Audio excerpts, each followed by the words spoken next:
This lesson is going to be looking at identifying the domain and range of relations and functions.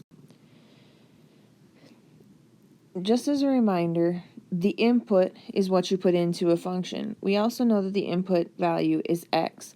We are going to call the input or the x value the domain. The output value is what you get out of a function, and remember we call that value y. We are going to add the word to that definition of the word range. So the domain is the input or the x, and the range is the output or the y. So if we're looking at this particular mapping, it may ask you to identify the domain of the function.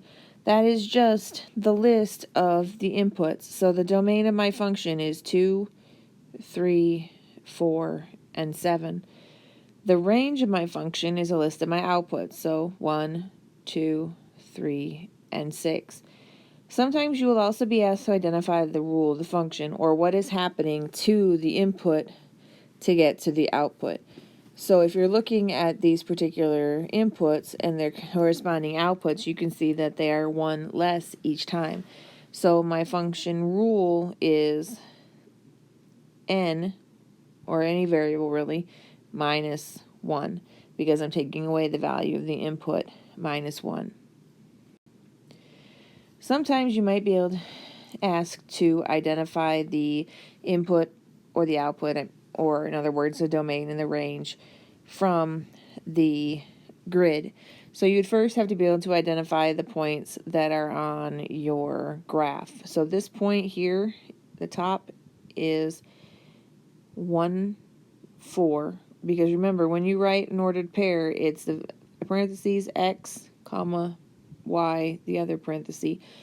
So the next point is 2, 3, and the last point is 6, 5. So for writing my domain, I'm writing the x values. The x values are 1, 2, and 6. The range of my functions are my y values, so it's 4, 3, and 5. The only other way that we're going to look at determining whether something is or is not a function is by its graph. The way to determine whether a graph is a function is by looking at something called the vertical line test. Remember, vertical lines go straight up and down. So we're looking for a point on that graph, in this case the red line, where I could draw a vertical line, a line that goes straight up and down, where it would cross that graph line once. And no matter how many times I draw a vertical line, that vertical line is only ever going to cross the graph of the red line one time. So this would be considered a function because it passes the vertical line test. No matter where I would draw a vertical line, that vertical line would only pass through the graph once.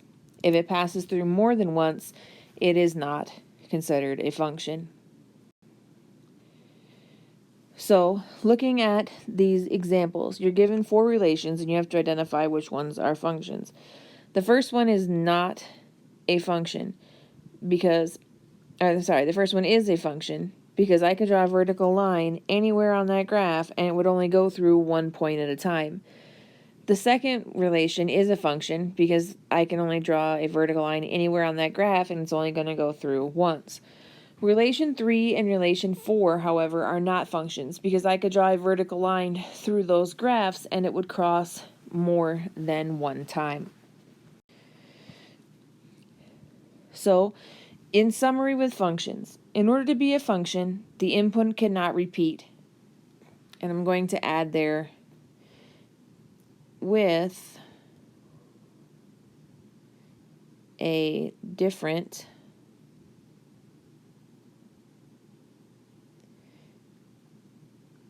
output. So there are 4 ways of representing a relation. One way we looked at was looking at a table. Our input values, our x values, cannot repeat with a different output. So in order for it to be a function, your x values cannot repeat unless it has the same output. The second thing we looked at was mappings. Mappings are functions when each input only has one arrow coming out of it. If there's more than one arrow, it means that input repeats with a different output and therefore is not considered a function. Then we looked at graphs. Graphs use the vertical line test. No matter where you would draw a vertical line, in order for a graph to be a function, it can only cross the graph once. If it crosses more than once, it is not considered a function. And then lastly, you could also look at a relation as a list of ordered pairs. So you have to make sure the first term in the ordered pair doesn't repeat, again with a different output, because remember, the inputs are the x values, and the x values are the input for the ordered pair, the first number in the ordered pair. So let's take a look at some examples and determine whether or not they are or are not functions. So if we look at this line is a function because it passes the vertical line test. I could draw a vertical line anywhere on that grid and it would only cross that blue line once. If we look at this table is not a function because the input value of 1 repeats with different outputs. This graph is a function because there's nowhere on there that I could draw a vertical line and have it cross through the blue line more than once. This mapping is not a function. It is not a function because the input of 6 has more than one arrow coming out of it. This list of ordered pairs is a function because none of the inputs repeat. This graph is not a function because if I drew a vertical line, it would cross through more than once. So that is not a function.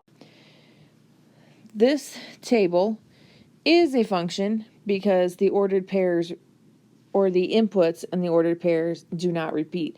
The outputs can repeat as many times as they want to. It is the inputs that cannot repeat. The mapping is a function because each input only has one arrow coming out of it.